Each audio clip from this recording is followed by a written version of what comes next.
नमस्कार दोस्तों, मैं सलाहुद्दीन नवेद रोशन राय के इस नए एपिसोड में आपका स्वागत करता हूं। दोस्तों, आज हम बात करेंगे हमारे एक ऑडियंस, हमारी एक दर्शक पल्लवी जी के सवाल के बारे में। पल्लवी जी लिखती हैं, हेलो सर, मेरा बेटा 5.5 ईयर्स का है, हो गया है, उसे ऑटिज्म है, पर जब भी बाहर पार्क जाता है या किसी भी बच्चों के संपर्क में आता है तो उनको धक्का दे देता है, बाल खींचता है। Please help me sir, reply me, प्रणाम। दोस्तों, पल्लवी जी के सवाल का जवाब देने से पहले अगर आपने अभी तक हमारा चैनल सब्सक्राइब नहीं किया है तो कृपया सब्सक्राइब करें, लाइक करें, शेयर करें ताकि हम हर उस फैमिली तक पहुंच सकें जिसको हमारी ज़रूरत हो सकती है।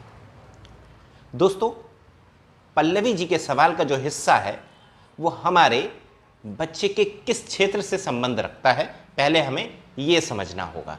जैसा कि आप जानते हैं, ऑटिज्म में हमारे बच्चे के डेवलपमेंट के 3 एरिया यानी क्षेत्र कवर होते हैं। पहला कम्युनिकेशन यानी कि बातचीत, दूसरा सोशलाइजेशन यानी कि सामाजिकरण। इन दोनों क्षेत्रों में बच्चों का विकास असामान्य या धीमा होता है। तीसरा जो क्षेत्र होता है वो होता है व्यवहार, बिहेवियर। बच्चा यूजुअली रिपीटेटिव बिहेवियर करता है या अनयूजुअल बिहेवियर करता है यानी कि असामान्य व्यवहार करता है। दोस्तों, पल्लवी जी का बेटा इसी श्रेणी में आएगा, इसी कैटेगरी में आएगा कि वो असामान्य व्यवहार कर रहा है और इससे समस्या क्या पैदा होगी कि वो समाज से, अपनी उम्र के बच्चों से कट जाएगा। कोई उसके साथ खेलना पसंद नहीं करता है।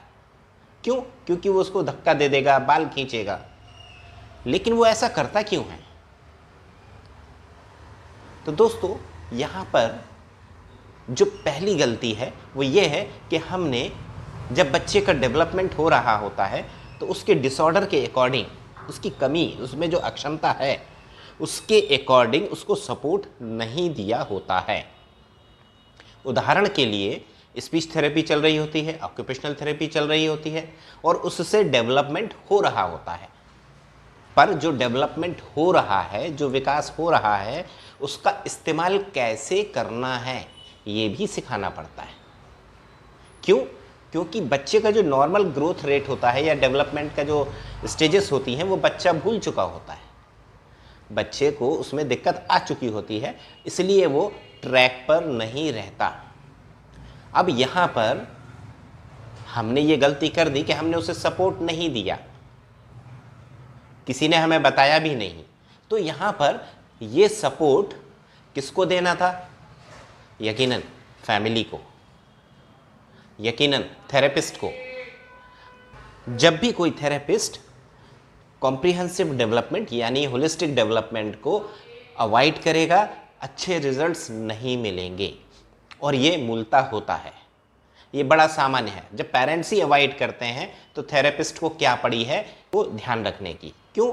क्योंकि अगर थेरेपिस्ट उसको एक्सप्लोर करता है, पेरेंट्स को बताता है, तो पेरेंट्स ये सोच सकते हैं कि ये हमें उलझा रहे हैं, बढ़ा रहे हैं, जबकि समस्या तो सिर्फ बोलने की है।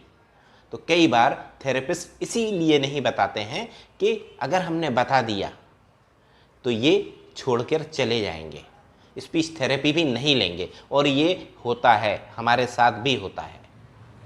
जब हम पेरेंट्स को ये बता देते हैं कि बच्चे को सिर्फ एक इशू नहीं है, 3-4 इशू हैं, आपको सारी चीज़ें करानी चाहिए, तो पेरेंट्स लौट कर नहीं आता। क्यों?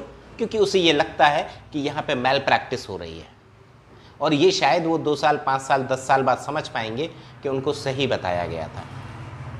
तो यहाँ पर जानकारी इकट्ठा कीजिए, समझिए चीज़ों को और करिए। अब वापस पल्लवी जी के सवाल पर आते हैं कि इसका समाधान क्या है। तो दोस्तों, बड़ा क्लियर है कि जिस चीज़ की कमी है उस चीज़ को हम पूरा करें, उसको सिखाएं, उसको बताएं।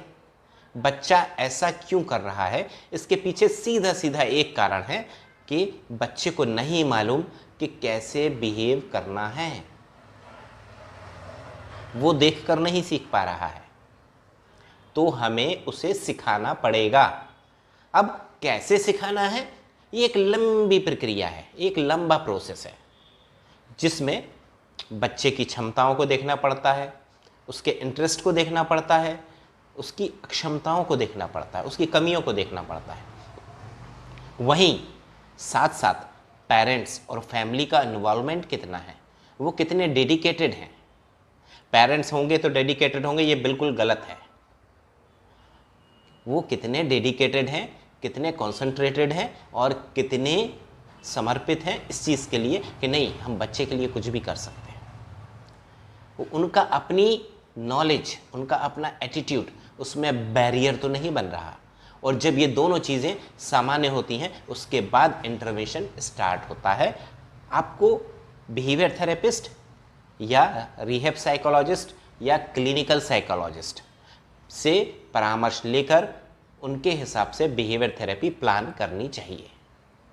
हमारा एक प्रोग्राम है पेरेंटल ट्रेनिंग प्रोग्राम, जिसमें हम पेरेंट्स को सारे एरियाज़ में होलिस्टिक डेवलपमेंट के लिए ट्रेन करते हैं। अगर आप उसको भी करेंगे तो उसमें बिहेवियर थेरेपी कवर होता है, लेकिन वो चीज़ यूट्यूब के वीडियोस के थ्रू किसी एक बच्चे के लिए कर पाना संभव नहीं है। क्यों? क्योंकि हमें बच्चे के पूरे असेसमेंट को देखना होता है, करना होता है, समझना होता है, फैमिली को समझना होता है, उसके बाद हम इंटरवेंशन प्लान करते हैं। जब इंटरवेंशन हो जाता है तो बच्चे को फ़ायदा होता है, और ये कोई बहुत बड़ा इशू नहीं है। यहाँ पर अगर हम बच्चे को सिर्फ ये कन्वे कर पाएँ कि व्हाट इज़ राइट, सही तरीका क्या है किसी बच्चों से बात करने का, वो लड़का हो या लड़की, उससे उम्र में छोटा हो या बड़ा, हमें कैसे बात करनी है ये हमें उसे परिवार के अंदर सिखाना होगा, विद इन फैमिली ट्रेंड करना होगा, और धीरे धीरे उसको एक्सपोजर देना होगा बाहर का। तब तक हमें प्रिकॉशन और ट्रेनिंग दोनों का ध्यान रखना होगा। दोस्तों, उम्मीद है आप लोग इससे सीखेंगे और इसको अप्लाई करेंगे। दोस्तों, अगर आपने अभी तक हमारा चैनल सब्सक्राइब नहीं किया है तो कृपया सब्सक्राइब करें, लाइक करें, शेयर करें ताकि हम हर उस फैमिली तक पहुंच सकें जिसको हमारी ज़रूरत हो सकती है। आप देखते रहिए रोशन रहे, मुझे दीजिए इजाज़त। नमस्कार, जय हिंद।